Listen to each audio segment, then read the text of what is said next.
مامان این چه مصیبتیه؟ مگه برای یه تماس انقدر طولش میدن؟ آخه چرا اینقدر کم حوصله ای؟ زنگ میزنن دیگه. چت شده؟ مسئله ازدواجمه. خب معلومه که طاقت ندارم. تو که این خیالت نیست.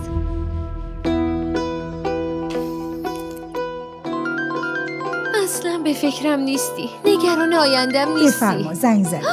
یه لحظه بده ببینم. بگیر همونه. خودشونه حرف بزن. ولم کن. الو. سلام، من فرو هستم. شما خانم شهنازی؟ بله من شهنازم. حالتون چطوره؟ خیلی هم خوب.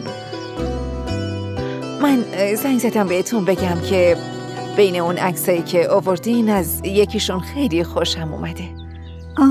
انشاءالله فردا میام. پس شما بیاین اینجا که با هم بریم و در مورد این وصلت باشون صحبت کنیم. آره حتما میبینمتون. پس فردا تشریف بیارین. فردا همو ببینیم به امید خدا. به امید خدا. فردا میبینمتون. خداحافظ. خداحافظ. به سلام.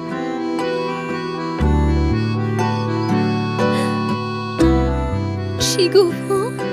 چیزی نگفت. فقط گفت از یه دختر خوشش اومده. گفت فردا بیاین با هم دیگه صحبت کنیم. خدایا 1000 بار شکره. مامان من که بهت گفتم اونا نمیتونن منو رد کنن. ببین اون که اسم تو رو نگفت. مگه چیه که اسم منو نگفت؟ امکان نداره منو رد کنن. مگه ندیدی چه عکسای عجق فرجقی بودن؟ از همشون زیباتر منم. هنوزم باورم نمیشه. ای خدا کنه همون جور باشه که تو فکر میکنی. خیلی خوب. اون برنجو بده به من. آفرین. وای من تا فردا چجوری منتظر بمونم؟ با چه عذابی دیشب و صبح کردم. حالا چطوری تا فردا صبر کنم؟ چرا این همه عجله داری فردا که رفتم معلوم میشه. ایشالا درست میشه.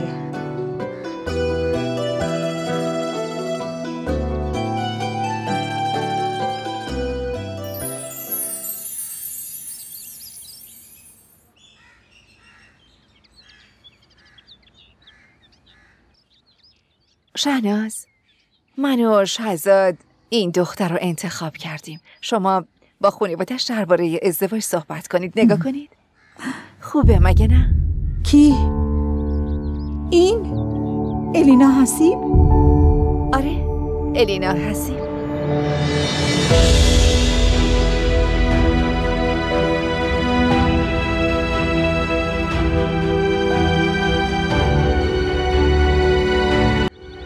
فقط شما هر چه زودتر با خانواده این دختر صحبت کنید که انشالله شرایط ازدواج شهزاد مهیا بشه. آخه میدونید چهره این دختر شبیه نامزد قبلی شهزاده. برای همین راضی شده که ازدواج کنه. خدا رو شکر که بالاخره تصمیم گرفته ازدواج کنه. شما که میدونین ما سختگیری نمی کنیم، چیزی نمی خوایم، نه جهیزیه می خوایم و نه توقعات بالایی داریم. باشه من تلاشمو میکنم. این یه مقدار پوله، اینو بگیرین. 200,000 تاش هم بعد از مراسم ازدواج بهتون میدم. بفرمایید. 200,000 تا؟ آره، ولی اگه فکر میکنین کافی نیست من بیشتر بهتون میدم. اشکالی نداره. نه لازم نیست. کافیه.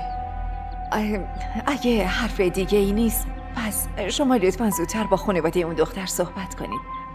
در ضمن بهشون بگین که شهزاد یه بار نامزد شده، اونم 10 سال قبل. یعنی دلم نمیخواد چیزی از اونا پنهان باشه و بعد مشکلی پیش بیاد.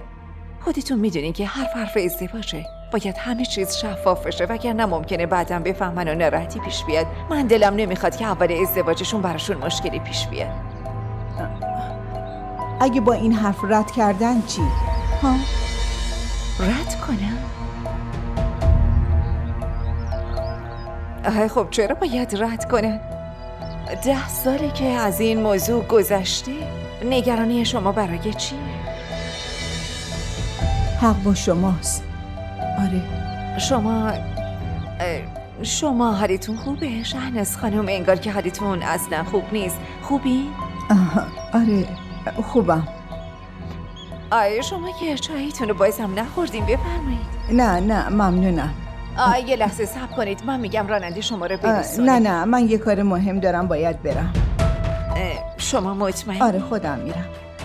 باشه پس بریم به سلامت. خداحافظ. خداحافظ.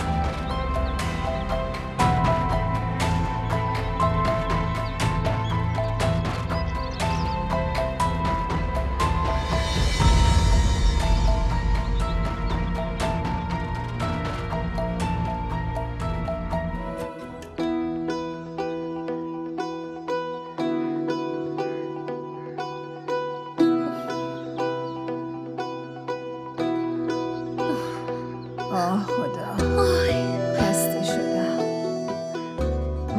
بیا بشین اینجا. چرا انقدر دیر کردی؟ چه خبرته؟ بگو ببینم چی شد. بذار از راه برسم، یه لیوان آب بخورم، بعد بگو چی شد. اگه آروم بمونم نفسم بالا نمیاد. به خودت بیا. اگه به خاطر یه کار کوچیک نفست بالا نمیاد، بقیه عمرتو چجوری میخوای زندگی کنی؟ راستشو بگو مامان، چی شده؟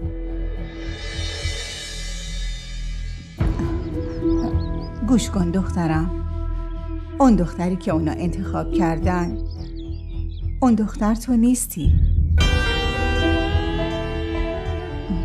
یکی دیگه است. مگه میشه؟ از من خوششون نیومده؟ من همه اون عکس‌ها رو دیدم. عکس من از همه اون دخترها خیلی خوشگل‌تر بود.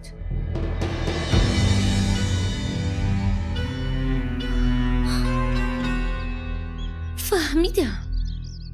من از قبل میدونستم که به این کار راضی نیستی. عکس منو بهشون نشون ندادی. نمیخوای من ازدواج کنم. بس دیگه. این کارا چیه میکنی؟ ببین دخترم، صورت اون دختر شبیه نامزد قبلی شهزاده. دلیلش همینه.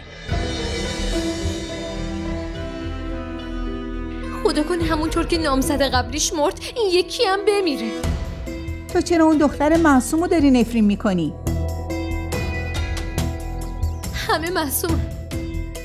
تو این دنیا همه خوب و معصومن به جز من. مگه نه؟ تو هم معصوم به دنیا اومده بودی، اما نمیدونم الان چت شده.